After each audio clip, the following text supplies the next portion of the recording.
Hello everybody, welcome back to another video about the Japanese language. Unlike the other two videos, or three videos that I've uploaded so far pertaining to this topic where I'm using this whiteboard, it's not 2 o'clock in the morning, it's 2 o'clock in the afternoon. So I've actually had some sleep to where I can talk about these things much more coherently. Now, in this particular lesson we're following, I believe it would be lesson 4, in the Nihongo Samatome Nihongo Challenge textbook. And I've compiled a few example sentences in covering these 3 main verbs that get used a whole lot everywhere in Japanese. These are probably one of the most common verbs, or these 3 are some of the most common verbs that actually get used. And not only do they get used in isolation, but they also get to be used in tandem with other verbs, but that would be a lesson for later on. But instead, right now, we're going to treat them in their isolated forms, ageru, kureru, and morao, and we're only going to apply them directly to certain objects. Now these verbs are used for, generally speaking, giving and receiving. So one person will give some other object to another person, right? So for instance, our first verb here, ageru, which means to give, specifically you, the speaker, are doing the giving to someone else. To form a sentence with ageru, what we will do is that you will put yourself into person 1, being the speaker, topic marker, person 2, ni, and then you give them the object. So person 1, person ni, object o ageru, right? Now, notably about this is that either you, the actor, are doing something, and you use this verb in context of whenever you are giving someone who is of equal stature to you or lower stature of you. If you were to be doing the act of giving to someone who is a higher order than you, you would use a different verb. I don't remember what that is off the top of my head, but I'll look it up and I'll put it in the comments below if I remember to even do so when I'm reviewing this. But anyway, so 2 examples of ageru, or really one example of ageru I think would be good, is an example sentence. バレンタインデーに妻とか夫にお土産をあげました。I gave my wife, or I gave my husband, a gift on Valentine's Day, right? Now I know I used niwa here, but that's more to specify a time and date, more so than the actual direct object, or rather not the direct object, the indirect object of the sentence. The direct object of the sentence is omiyage. The indirect object is tsuma, oto, meaning your wife or your husband, right? It's pretty simple to use. That's why I really only have like one example sentence, and that's why I've only really been doing a few example sentences, is because Japanese is very formulaic, and that's a very good thing, I think. Anyway, besides the point, that's how you use ageru. Kureru is reserved for, once again, you're on equal stature of one person giving something to another person, but except the person 1 in this particular instance is not going to be yourself, right? This is going to be talking about someone giving something to someone else. So, for example, Temu wa Elsu ni love letter o kuremasen deshita.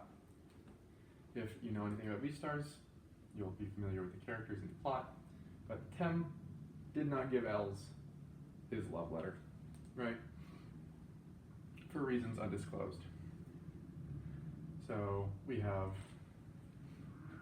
the recipient, who is not you, the doer of the sentence, the topic, also once again, not you, the speaker, gives, or did not give in this case, some object, right?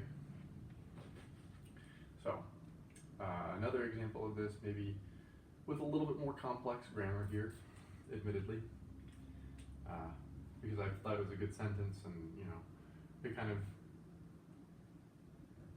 hints at some of the future structures that we'll be seeing down the road. Satoshi-san no kenta ni kureta presento wa kakkoi robot deshita. So, Satoshi-san no kenta ni kureta presento. That's a very long sentence, right? But Satoshi-san no something something presento, the present, is the topic of the sentence. I just have this very long modifying clause in the front. Basically, we use no here to indicate that it's Satoshi's present, but then you have the subordinate clause, kenta ni kureta. I don't know if it would count as a subordinate clause. It is an independent clause because it has a participle, not a participle, a preterite, and that's fine. We can get into the nitty gritties. But this phrase here, kenta ni kureta, gave to Kenta, this modifies present. So it's Satoshi's present that he gave to Kenta.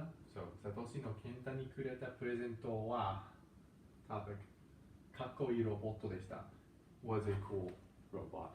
So the present that Satoshi gave to Kenta was a cool robot. It would be the sentence. Right. Last but not least, we have morao. Morao is used by the speaker to describe receiving something from someone else. So in this case, you would have person one, watashi, yourself, wa, or ga, doesn't matter. Necessarily, it does matter, not a whole lot, but interchangeably at this point.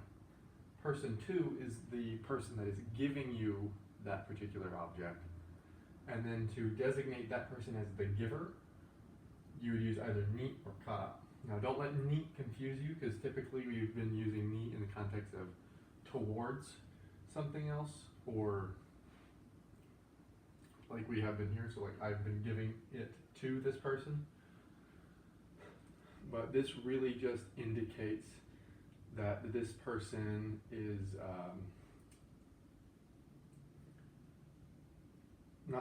because they're not the topic, they're technically an object in the sentence.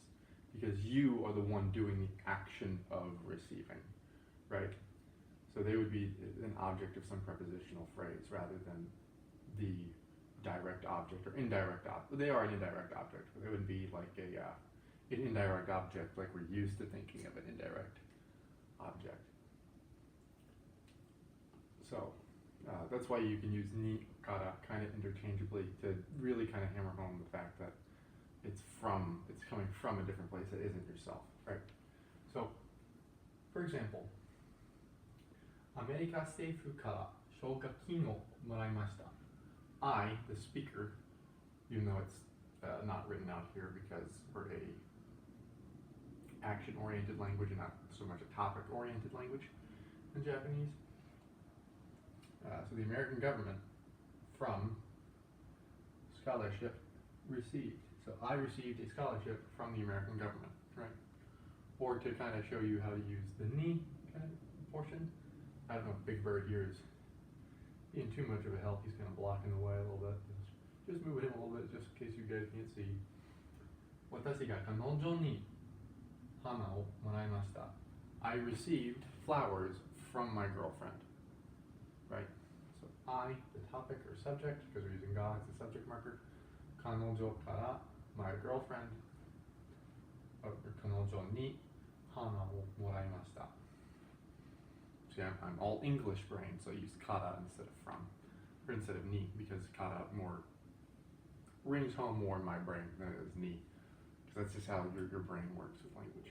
But yeah, anyway, 3 verbs, ageru, kureru, and morao, each of which describe giving, receiving, so on and so forth.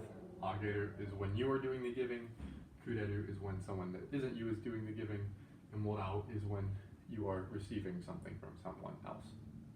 I hope this was helpful, and 見てくれてありがとうございました。